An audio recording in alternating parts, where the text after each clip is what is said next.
Bismillahirrahmanirrahim. Assalamualaikum warahmatullahi wabarakatuh.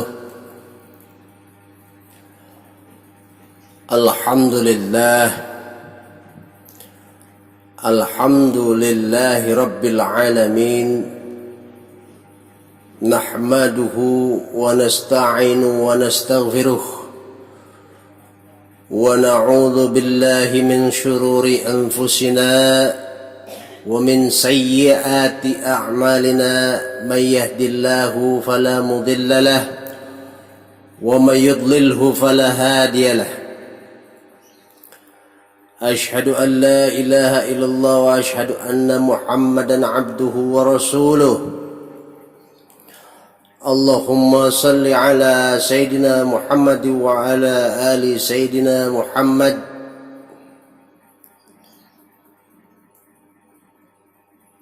رب اشرح لي صدري ويسر لي أمري واحلل عقدة من لساني يفقه قولي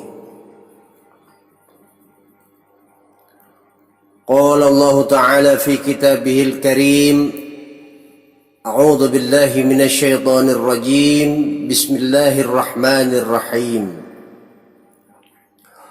وجعلنا الليل والنهار آياتين فمحونا آيات الليل وجعلنا آية النهار مبصرة لتبتغوا فضلا من ربكم ولتعلموا عدد السنين والحساب وكل شيء فصلناه تفصيلا أما بعد.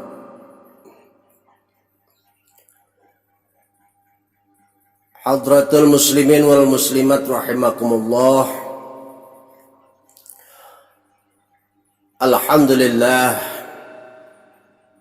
puja-puji syukur kehadrat Allah subhanahu wa ta'ala yang telah memberikan berbagai macam nikmat kepada kita sehingga sampai saat ini kita masih diberikan kesempatan untuk melakukan rutinitas. Bahkan tadi baru saja kita melakukan sholat Jum'ah berjamaah. Semoga apa yang kita niatkan dan apa yang telah kita lakukan tercatat sebagai amalan ibadah di hadirat Allah subhanahu wa ta'ala. Salawat dan salam tak lupa mari kita sanjungkan keharibaan baginda Nabi besar Muhammad sallallahu alaihi wasallam. Semoga dengan salawat ini, dengan wasilah ini, dengan kerinduan yang menggebu ini, kita termasuk golongan orang-orang yang mendapat syafaat darinya di yaumil qiyamah nanti.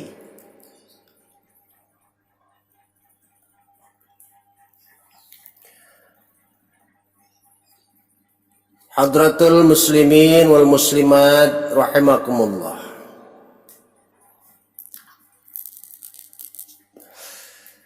Berbicara masalah hari dan macamnya, pada kesempatan kali ini saya ingin menyampaikan tentang hari, bahkan yang berhubungan dengan yaumil Jum'ah, hari Jumat.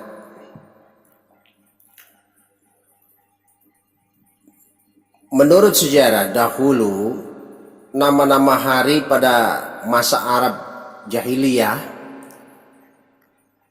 itu banyak berubah dari yang kita ketahui sekarang.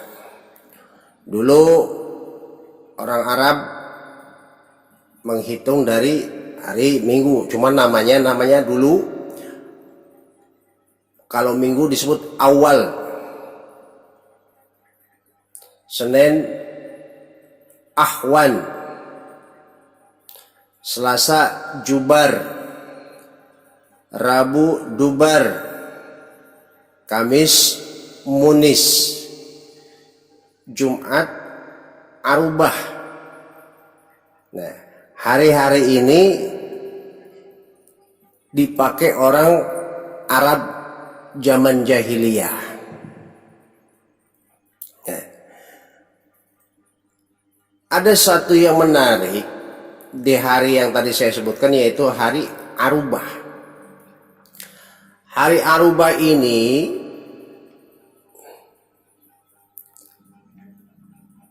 adalah hari yang sangat sakral bagi orang Arab jahiliyah.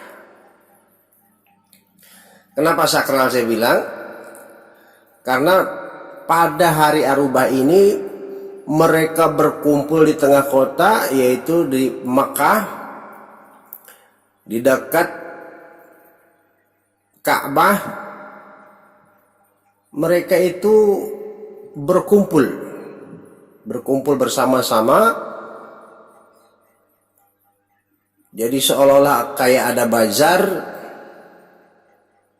Di situ mereka menampilkan berbagai macam kesenian, berbagai macam dagangannya, dan juga sebagai ajang bergengsi pada saat itu. Dan ada juga yang merupakan ajang cari jodoh pada masa itu. Nah, kemudian setelah datangnya Islam, lahirnya Nabi Muhammad, maka nama-nama ini tidak lagi digunakan. Nama ini berubah menjadi Minggu Ahad, Senin menjadi Isnain, Selasa menjadi Sulasa, Rabu menjadi Rubu'ah, Kamis menjadi Khamis, Jumat dulu namanya Sittah. Setelah Sittah baru Sab'ah. Jadi urutannya Ahad, Isnin, Sulasa, Rubu, Khamis, Sittah, dan Sab'ah. Itu yang dipakai setelah Nabi Muhammad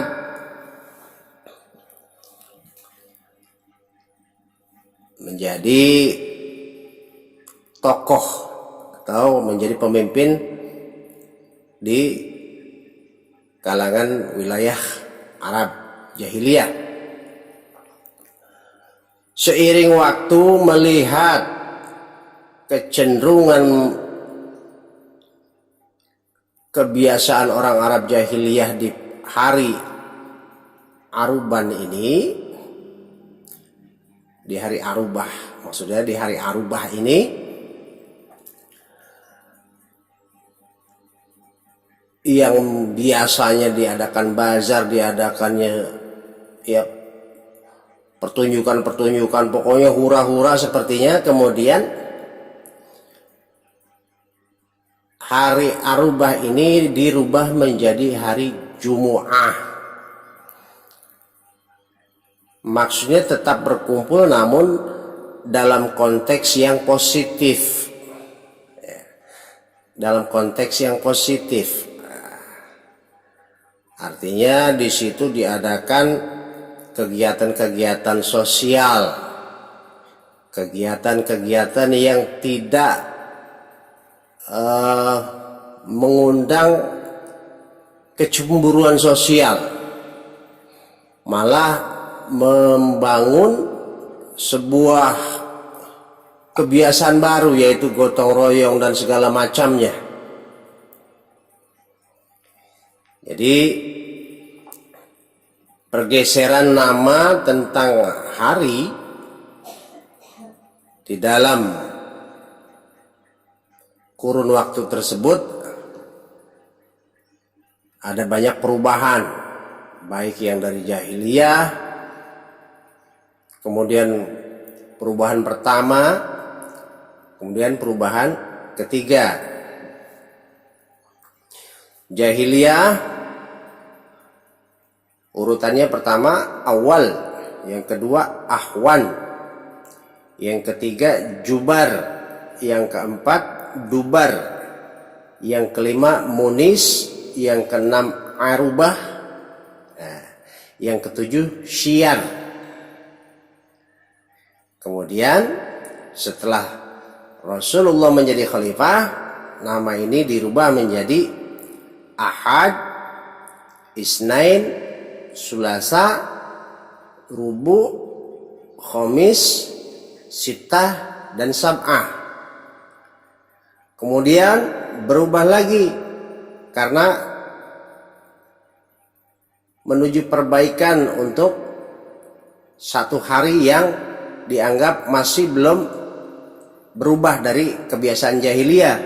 Jadi menjadi Ahad, Isnain, Sulasa, Ruba', Khamis, Jumu'ah, dan Sabt atau Sab'ah. Itulah perubahan-perubahan yang terjadi tentang hari dalam sejarah. Kemudian yang tidak kalah penting yang terjadi di hari Jumat ini adalah sebuah sejarah yang sebagian ulama mengatakan dari sejarah inilah dimulai atau ditetapkannya sholat Jum'ah yang pada sebelumnya belum ada sholat Jum'ah. Kisahnya begini, pada suatu ketika terjadi sebuah perang. Perang ini dikatakan tidak berimbang antara pasukan kaum muslimin dan pasukan kaum kafirin. Saat itu pasukan kaum muslimin hanya berjumlah sekitar 1.000 orang dan pasukan kaum kafirin ini puluhan ribu orang. Nah, mengingat kekuatan muslimin yang segitu tidak berimbang, ada seorang ahli dalam bidang perang, beliau bernama Salman Al-Farisi, mengusulkan sebuah metode perang yang dia ajukan kepada Rasulullah SAW, yaitu membagi dua pasukan, yang mana pasukan pertama ditempatkan di atas bukit, yaitu pasukan pemanah. Yang kedua pasukan yang menunggu parit.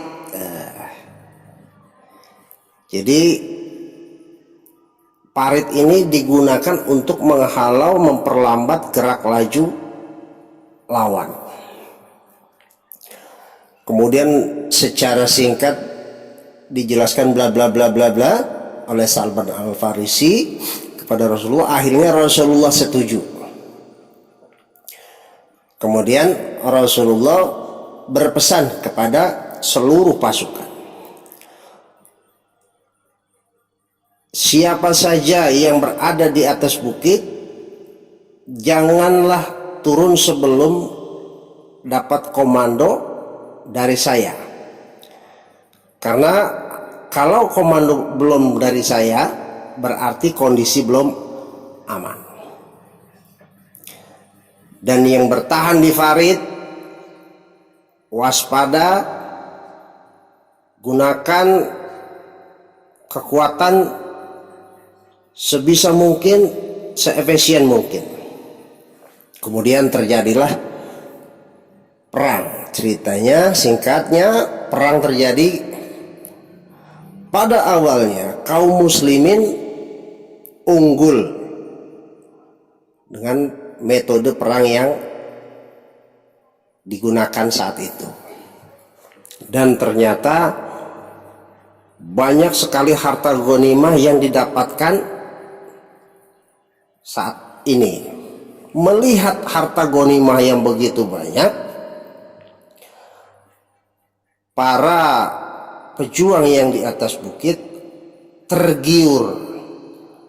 Mereka melupakan pesan Nabi agar tidak turun tanpa komando dari Nabi. Semuanya akhirnya sebagian besar ada yang turun. Nah, saat mereka turun datang bara bantuan dari kaum kafirin. Akhirnya kaum muslimin dan pasukannya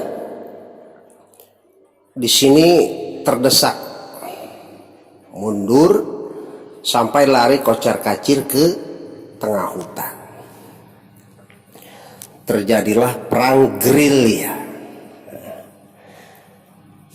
Diceritakan saat itu sekitar siang hari, hampir mendekati waktu zuhur. Dalam kondisi perang di tengah hutan, dalam kondisi perang gerilya, kemudian masuklah waktu zuhur. Para tentara pasukan yang ada di hutan bersiap-siap, sebagian untuk sholat, sebagian berjaga.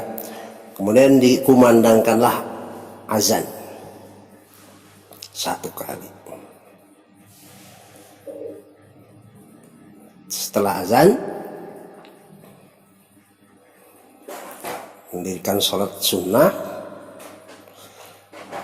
Lalu Rasulullah SAW berkhutbah sambil memegang senjata.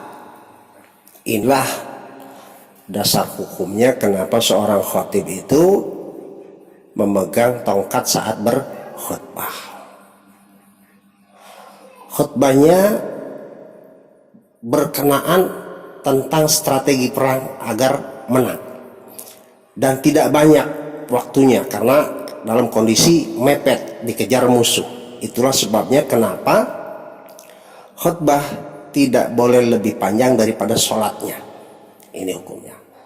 Terus harus berisikan wasiat tentang kemajuan, tentang ketakwaan, tentang keimanan, dan harus juga menyertakan doa terhadap kaum muslimin dan muslimat. Ini yang disebut rukun-rukun khutbah dasarnya. Kemudian setelah khutbah pertama, Nabi berkhutbah kembali sebagai pengukuhan pesan tersebut,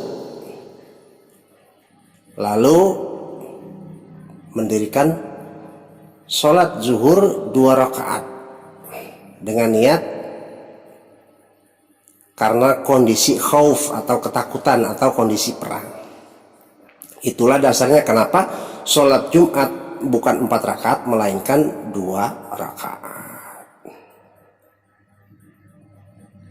Demikian kisah tentang awal terjadinya atau awal ditetapkannya sholat Jumat. Billahi taufiq wal hidayah. Wassalamualaikum warahmatullahi wabarakatuh.